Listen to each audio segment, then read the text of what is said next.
Okay, let's go to Carlsen and Artemiev. Artemiev pushes his... well, first of all, he played this, well, bit unusual plan, I would say, with bishop d7, queen c8. Pushed his a-pawn, and now this rook d5. Somewhat surprising move. Rook wants to go on h-file. Yeah, it might be that rook goes to h5. It might be that, I mean, if the a file is getting open, like a takes, then rook can go to... And now to so he promotes a5. g4. That's interesting. Rook d5, rook h5, g4. And then what? I don't really think you have... a5 now. Yeah. Rook to d5, rook d5 back. And... so he waits to tempi, but the pawn is on g4. Pawns, as we all know, are not moving back. So some h5 now is the move white has to care about. Carlsen already has some time advantage, but Artemiev, if necessary, he can play very fast, and he, well, I've just seen him playing the rapid, and he rarely blunders. He is very inventive in tactics. So Magnus, in order to win this one, and obviously we all know Magnus is looking for a win in every single game, in order to win this one, Magnus will have to show his best. So AB3 happens. A file so far is for black. White's achievement is the knight on c5, right? And some pressure on c file as well. Well, but this time it looks like Artemiev goes a bit too low on the clock. I mean, he's down to 1 minute, so it's more than 1 minute difference, and he still can't come up with the move. I think that's what separates those, I mean, like elite players, we say, the very top, the top 10 players. That they don't take a lot of... yeah, well, I mean, that's one thing, and also I want to mention that even in, say, in a kind of simplistic positions, there is still... well, was it a blunder by Magnus Carlsen, by the way, because he went rook a1, and I think that was the moment where black could have taken on b2 and on c5. I think it was a moment of mutual blindness. Because it was, I'm sure. Rook a2, he went rook a1, and now black could have taken on b2 and then on c5, emerging with extra material. So, well, it's a bad sign for Magnus, I have to say. And I was informed, actually, in one of the games yesterday against Varuzhana Kobian, Magnus has blundered as well. I mean, it was not, his opponent did not see, but yeah. So, well... a little bit of luck involved as well, we can say. Right, so now this knight on c5 is getting exchanged, rook takes, and d5. Right, and remember I mentioned the a file is for black, but now who's going to have the rook on a file? It's going to be white. Takes, and he can, I mean, if he wants, he can go to a1. He will probably go to c1 instead.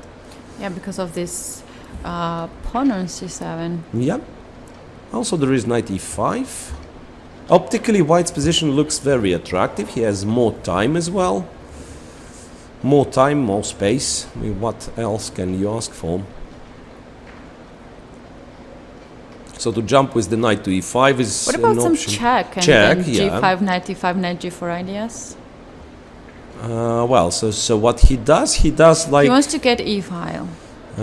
He does what, I mean, like a mixture of our plans with Ketty, right? So he gave a check, but then he went rook a1 and rook d6. So the idea is if rook goes to a8, black will play rook a6, making sure that rooks are getting exchanged. Now, white can try to improve his knight's position. It's like b4. Okay. Wants to play b5? To get even more space, right? Yes, and to block this rook to come on a6. I think it's time to play a6. Rook a6. E6 played by Vladislav Artemiev. So now what? Now d5 pawn. Well, it's not clear. Yeah, Magnus decided to take. It wasn't clear to me if, let's say, e takes d5 was such a big threat, because why would have e5 in this case and then still would have a majority on the king side. All right, knight to g5, rook a6, and now you probably want to come to d file back, right? Queen b3 attacking f7, queen e8, and then rook to d1 threatening rook d8. And this is problematic because Yeah, you have Maybe no time. F7. No. You have no time for h6, I wanted to say. Yeah, so Artemiev decided to go rook d6, but this of course creates additional weaknesses in his camp. So queen goes to d5, queen e7, and then b5 stops this knight from moving. b6. Now he might want to move the knight from g5. It's done its job. Queen to a8. Queen c7, not going for a rook endgame. Well, queen's endgame, obviously. King g7, now Magnus has a chance to give a check from a1. Yeah, that's what he does. Queen f6. Looks like another achievement. And then b5 pawn is kept. Artemiev, there was a moment of hesitation. Did Magnus blunder this one on e4? Not really. Well, he definitely blundered queen b7. He thought like, you know, the knight is hanging, my opponent will play queen e8, I'll win the pawn on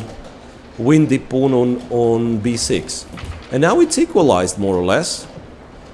Magnus still continues to play for win, of course, but h6 is hanging now. Yeah, h6 is a threat. h6 is a threat. Black plays h6. But I don't like how it looks. I mean, the way Magnus moving the pieces, I mean, it feels like he's, well, knight c5. Now, black is prepared for knight b7. Knight f5, knight e6, and queen c1. h6 pawn cannot be protected, it seems. f3, well, it can. Knight g5, queen to c6, and now the exchange in knight e6. Knight d4. King is running, black still has, well, it's a fantastic little nuance.